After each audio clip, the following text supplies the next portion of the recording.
right, welcome to another installment of the Fragments Silicon Reviews. Four reviews up this week, the first of which is Darkanoid.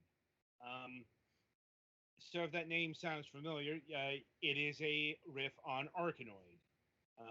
In fact, it's using the Arkanoid name in the advertising materials here, which they better hope Square Enix doesn't see, I think. I was about to say bold of them to go that route, but Because Arkanoid is a registered trademark to the Taito Corporation, and this is the kind of thing that gets taken against you. But I'm guessing that the publisher and developer here, Shizo Games, is flying under the radar, as it were, which is not a surprise because it being a brick breaker game, not exactly a genre that gets shown in the limelight. We've mentioned this before. Back with that other brick breaker game we featured a couple years ago. Kind of forgotten its name now. This is kind of just an occupational hazard of we cover a lot of games. And sometimes we forget. But anyway, though, speaking of which, this is our second brick breaker to be covered in as many weeks. See, back to a few weeks ago when we did Jardinians. Anyway, Darkanoid here. So, I'm trying to, it's got a story to it.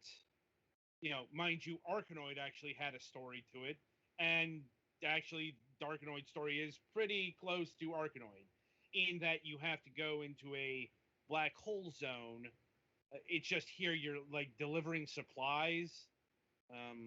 I'll be honest, I really wasn't paying attention to the plot because, I'm breaking bricks. I'm not really paying attention.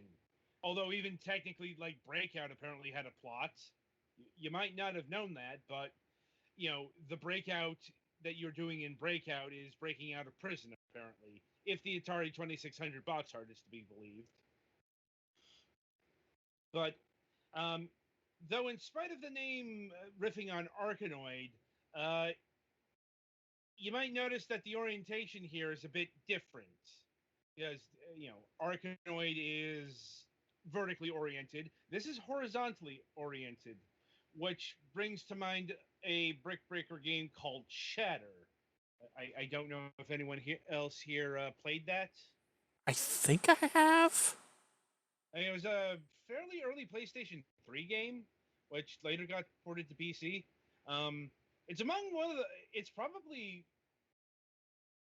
one of the best brick breaker games I've ever played. Granted, that's not a huge pool, but still, it had a lot of nifty ideas and a really killer soundtrack.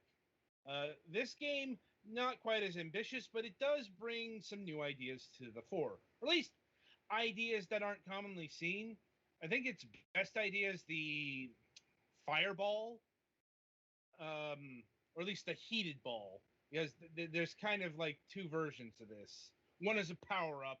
The other is if you hit the ball at a. I never could quite figure out how to do it consistently, but if you hit the ball just right, it'll turn red, and when it turns red, it'll arc, and also it'll destroy any kind of block in the range, even if it's like a unbreakable block otherwise. A nifty bit of strategy there.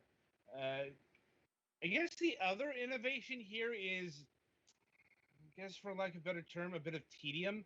Like it's not too bad, but this game is thick. Maybe an odd usage of the word, but hear me out. It's because all of the bricks here, I guess it's because they're made out of metal, or this, there's probably some reason why they're this way, but they take multiple hits. Every block, unless you got a power up, takes multiple hits to break. Maybe not so bad in the early going, but as the levels get more elaborate and as the blocks get fucking closer, that can be a bit annoying. not too bad, but it was noticeable on my patience.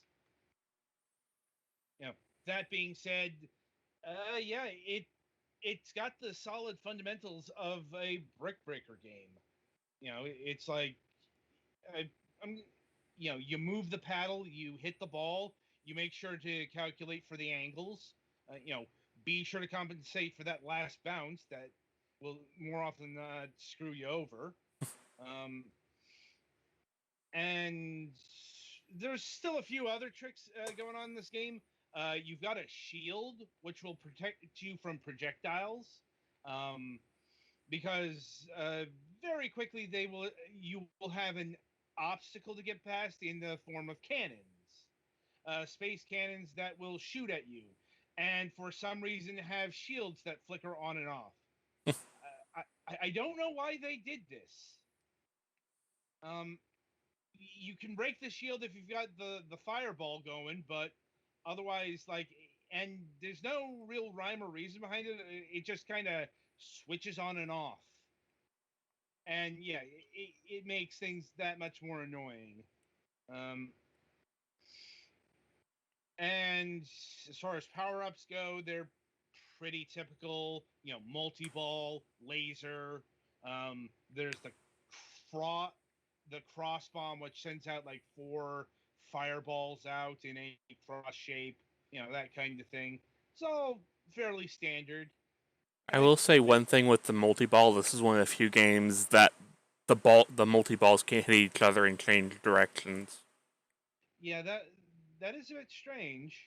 Not bad, but a bit strange. Hmm. You know, and there are requisite boss levels where you know you face off against a ship. Um, I will say one thing I liked and would like to see other Brick Breaker games do is after a certain amount of time, the actual blocks they'll start flying away, um, into the space of oblivion or wherever the fuck they're going. Or at And you. well, it's an anti-frustration feature because, you know, if you've played any of these for any length of time, you'll encounter it. You know, when you're at the end of a level and there's like two or one fucking brick to break, and you can't hit that one fucking angle. Yeah, I was having that issue with Jardinian. Yeah, Jardians or what it's called. like I said, it's a thing that's endemic to the genre. Usually, here it you know it's there, but much more condensed because you're not going to be spending minutes, maybe up to like a half an hour or whatever, to break that last brick. It will fly away. You just got to make sure that you don't hit it, because any sort of projectile that hits your paddle um, will lose you a life. I will say the game is generous with the lives. You get four to start out with. Um, I couldn't exactly figure out the scoring system that's going on here because it doesn't really carry over, but it seems like they want you to go level to level to level. Didn't seem that important.